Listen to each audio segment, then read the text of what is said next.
Hello प्यारे बच्चों, आपका स्वागत करता हूं आपके अपने YouTube channel maths by Maninder Dhull में। आज हम आपके साथ डिस्कस करेंगे एक्सरसाइज 4.2 का क्वेश्चन नंबर फर्स्ट। गुणनखंड विधि से निम्न द्विघात समीकरणों के मूल ज्ञात कीजिए। जो हमें द्विघात समीकरण दिए गए हैं इनके हमें मूल ज्ञात करने हैं। तो सबसे पहले हम समझते हैं कि मूल क्या होते हैं हमारे पास। ठीक है ना। मूल मतलब रूट्स। मूल हमारे पास वो वैल्यूज होती हैं जो इस समीकरण को पूरा पूरा शांत करती हैं। जैसे x के वो मान कि जो मैं x की जगह पर रखने पर मेरे पास आंसर 0 आ जाए, उनको हम क्या कहते हैं? मूल कहते हैं। ठीक है ना बच्चों। तो अब हम देखिए गुणनखंड विधि को समझते हैं। गुणनखंड विधि होती क्या है? सबसे पहले हमें पता होना चाहिए कि एक्स स्क्वेयर का गुणांक क्या है। यहाँ पर एक्स स्क्वेयर का गुणांक क्या है? 1। और x का गुणांक क्या है? -3। और अचर पद क्या है हमारे पास? 10, -10। एक्स स्क्वायर का कोफिशिएंट 1, एक्स का कोफिशिएंट -3 और कांस्टेंट टर्म जिसको हम कहते हैं वो क्या है? -10 है। अब देखिए हमारे पास सबसे पहले हम करते हैं 1 की गुणा करते हैं -10 के साथ। ठीक है ना। तो क्या आएगा हमारे पास? -10 आ जाएगा। 1 एक्स स्क्वायर का गुणांक और एचर पद की गुणा करते हैं और -10। तो गुणा करने पर मेरे पास -10 आ जाना चाहिए। और योग करने पर ये क्या था? गुणा करने पर। ठीक है ना।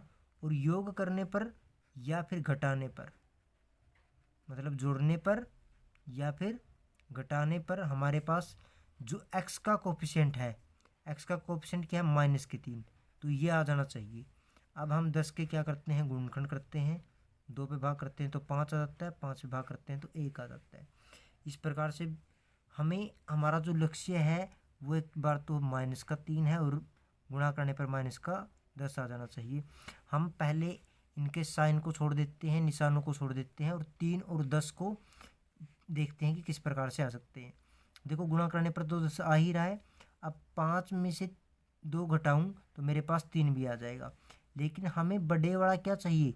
देखिए 5 में से 2 घटाने पर हमारे पास कितना आता है? 3। लेकिन बच्चों हमें क्या चाहिए? -3 चाहिए। तो माइनस वाले को बड़ा करेंगे और छोटे वाले को प्लस करेंगे तो दोनों की जो जोड़ने पर क्या आएगा? हमारे पास 3 आएगा। और दोनों की गुणा करने पर -5 की और 2 की गुणा करने पर मेरे पास क्या आता है? -10 आता है। इस प्रकार से ये दोनों कंडीशनों को सेटिस्फाई कर रहा है।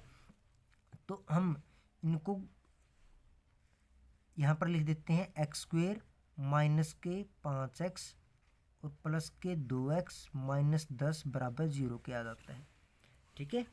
तो अब इन दोनों में से क्या कॉमन आ रहा है? हमारे पास x कॉमन आ रहा है तो x को कॉमन ले लेते हैं। तो यहाँ पर बचता है x -5 प्लस में यहाँ पर 2 कॉमन ले लेते हैं, x -5 बराबर 0 के। ये दोनों वैल्यूज आपके पास बराबर आने जरूरी हैं। अब इन दोनों में से x -5 को क्या कर लेते हैं? कॉमन ले लेते हैं। तो यहाँ पर क्या बचता है? x। यहाँ पर क्या बचता है? प्लस के 2 बराबर 0 के।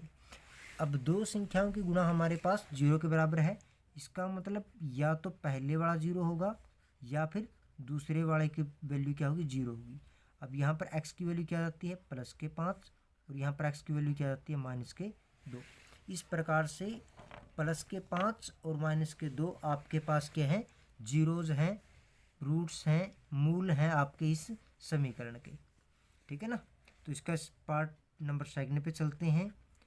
क्या कहता है? 2x² + x -6 बराबर 0 के हमें इसके क्या करने हैं? गुणनखंड करने हैं। तो बच्चों सबसे पहले वही बात हम देखते हैं कि किसकी गुणा करने पर। देखो गुणा, सबसे पहले गुणा को देखते हैं। 2 की गुणा करते हैं -6 के साथ। तो गुणा करने पर तो मेरे पास -12 आ जाना चाहिए। 2 की -6 के साथ गुणा की तो -12।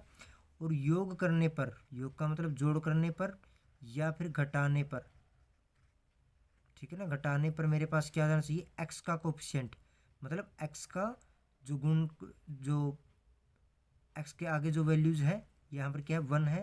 तो x, तो घटाने पर मेरे पास, जोड़ने या घटाने पर मेरे पास 1 आ जाना चाहिए और गुणा करने पर 12 आ जाना चाहिए।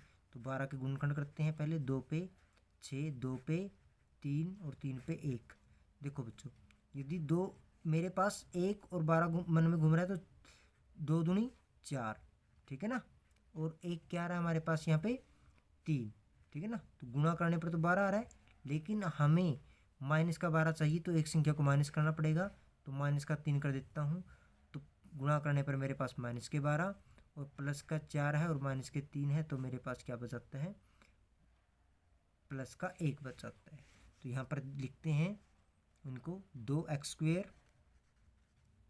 प्लस में 4x माइनस में 3x माइनस में 6 बराबर 0 के। तो इन दोनों में से क्या कॉमन आ रहा है हमारे पास, x कॉमन आ रहा है, 2x कॉमन आ रहा है, तो यहाँ पर x बचेगा प्लस यहाँ पर 2 बचेगा, और यहाँ पर माइनस के 3 कॉमन ले लेते हैं, तो x प्लस 2 यहाँ से बचेगा बराबर 0 के आ जाएगा। अब देखिए x प्लस 2 यहाँ पर भी है, x प्लस 2 यहाँ पर भी है, तो x प्लस 2 को कॉमन ले लेते हैं, तो यहाँ पर क्या बचेगा 2x, और यहाँ पर माइनस के 3 बच रहा है बराबर 0 के। तो या तो x प्लस 2 0 के बराबर होगा, या फिर 2x माइनस 3 0 के बराबर होगा। तो अब आप देखिए वैल्यूज किस प्रकार से आएंगी, या तो x की वैल्यू यहाँ से क्या आ रही है 2 माइनस का 2 है ना, और यहाँ पर 2x बराबर आ रहा है प्लस के 3 के, तो x की वैल्यू क्या होगी 3/2। इस प्रकार से ये आपके पास रूट्स आ गए, ये आपके पास मूल आ गए हैं दोनों। अब हम करते हैं पार्ट नंबर 3 को। पार्ट नंबर 3 में क्या कहता है, वर्गमूल 2x² प्लस 7x प्लस 5 वर्गमूल 2 बराबर 0 के। तो यहाँ पर देखिए गुणा करने पर मेरे पास क्या आ जाना चाहिए, गुणा करने पर x² का कोफिशिएंट क्या है वर्गमूल के 2, ठीक है ना, और कांस्टेंट टर्म क्या है 5 वर्गमूल 2। तो वर्गमूल 2 के वर्गमूल 2 के साथ गुणा पूरा 2, तो 5 दूनी 10, गुणा करने पर मेरे पास 10 आ जाना चाहिए। योग करने पर मतलब जोड़ने पर या फिर घटाने पर मेरे पास क्या आ जाना चाहिए, x का कोफिशिएंट क्या है 7, ठीक है ना। तो अब गुणा करने पर 10 आए तो 10 के गुणनखंड कर लेते हैं, 2 पे भाग करते हैं तो 5, 5 पे भाग करते हैं तो 1। देखो 5 और 2 तो टुकड़े होंगे ही, और दोनों को जोड़ेंगे, है ना। तो वर्गमूल 2x² प्लस में 5x प्लस में 2x प्लस में 5 वर्गमूल 2 बराबर 0 के। देखिए 5x और 2x दोनों जुड़ करके 7x बन रहे हैं, इसका मतलब हमारा सम ठीक चल रहा है। तो बच्चों इन दोनों में से क्या कॉमन आ रहा है, x कॉमन आ रहा है, तो यहाँ पर बचेगा वर्गमूल 2x, ठीक है ना, प्लस में 5, और यहाँ पर वर्गमूल 2 कॉमन आ रहा है दोनों में से, तो यहाँ पर क्या बचेगा वर्गमूल 2x प्लस में वर्गमूल 2 से वर्गमूल 2 कट जाएगा तो पूरा 5 यहाँ पर बच जाए बराबर 0 के। अब दोनों में से वर्गमूल 2x प्लस 5 कॉमन आ रहा है, तो यहाँ से बचेगा हमारे पास x, और यहाँ से बचेगा वर्गमूल 2 बराबर 0 के। तो या तो वर्गमूल 2x प्लस 5 0 के बराबर होगा, या फिर x प्लस वर्गमूल 2 बराबर 0 के होगा, क्योंकि दोनों की गुणा किसके बराबर है 0 के। और गुणा 0 के बराबर कब हो सकती है, तो पहले वाला 0 या फिर दूसरे वाला हो। अब वर्गमूल 2x बराबर हो जाता है माइनस के 5 के, तो x की वैल्यू क्या हो जाती है -5 बटे वर्गमूल 2, और यहाँ पर x की वैल्यू क्या हो जाती है माइनस के वर्गमूल 2, ठीक है ना। तो ये इस प्रकार से ये आपके पास रूट्स आ जाते हैं द्विघात समीकरण के। अब पार्ट नंबर 4 में क्या कहता है, 2x² माइनस x प्लस 1/8 किसके बराबर है 0 के। तो सबसे पहले हम इसको सोल्व करने के लिए एलसीएम ले लेते हैं। एलसीएम आ जाता है 8 हमारे पास, 8 दूनी 16x² माइनस 8 के x के साथ गुणा 8x प्लस में 1 बराबर 0 के हो जाता है। तो ये 8 इस तरफ भाग में इधर आकर के गुणा में होगा, तो 16x² माइनस 8x प्लस 1 बराबर 0 के बच जाता है। अब हमारे पास गुणा करने पर क्या आ जाना चाहिए, x² का गुणा की कांस्टेंट टर्म के साथ गुणा करते हैं, तो गुणा करने पर मेरे पास 16 आ जाना चाहिए। योग करने पर या फिर घटाने पर मेरे पास क्या आ जाना चाहिए, x का कोफिशिएंट मतलब -8, ठीक है ना। कोफिशिएंट का मतलब गुणांक। तो देखिए 16 के अब हम यहाँ पर टुकड़े कर लेते हैं, फैक्टराइजेशन कर लेते हैं, गुणनखंड कर लेते हैं। 2 से भाग करते हैं तो 8, 2 पे 4, 2 पे 2 आ जाता है। अब देखिए जो 16 है, हमें हमारे दिमाग में 8 चल रहा है और 16 चल रहा है, तो 8 कैसे आ सकता है? 2 2 4, 2 पे भाग करने पर एक और कर लेते हैं, ये 2 2 4, तो 4 गुना 4 करने पर देखिए क्या आ जाएगा, हमारे पास 16 आ जाएगा। लेकिन हमें तो माइनस का 8 चाहिए, यदि मैं दोनों को माइनस कर लेता हूँ तो बस थोड़ा सा आपको इस प्रकार का दिमाग लगाना होगा इन समूह में कि किसको प्लस करना है, किसको माइनस करना है। तो आप देखो गुणा करने पर तो मेरे पास 16 आ गया, और यदि मैं इन दोनों को जोड़ता हूँ तो मेरे पास क्या आ जाएगा, माइनस का 8 आ जाएगा। तो बच्चों -4 और -4 टुकड़े कर लेते हैं। 16x² -4x प्लस 1 बराबर 0 के। अब इन दोनों में से क्या कॉमन आ रहा है? 4x कॉमन आ रहा है, तो यहाँ से बचेगा 4x - 1, और यहाँ से -1 कॉमन आएगा, 4x - 1 बराबर 0 के। तो 4x - 1 कॉमन ले लेते हैं, तो यहाँ पर क्या बचेगा? 4x, यहाँ पर क्या बचा? -1 बराबर 0 के। तो 4x - 1 बराबर 0 के होगा, या फिर 4x - 1 बराबर 0 के। तो 4x बराबर 1 के, और x की वैल्यू क्या होगी यहाँ पर? 1/4। इसी प्रकार से यहाँ पर भी x की वैल्यू क्या आ जाएगी? 1/4 आ जाएगी आपके पास। अब करते हैं पार्ट नंबर 5 को। 100x² -20x प्लस 1 बराबर 0 के। अब हमें देखिए x² का गुणांक और कांस्टेंट टर्म दोनों के गुणा करते हैं, तो गुणा करने पर मेरे पास क्या आ जाना चाहिए? 100 आ जाना चाहिए, 100 आ जाना चाहिए, और योग करने पर या फिर घटाने पर मेरे पास कितना आना चाहिए? -20 आ जाना चाहिए।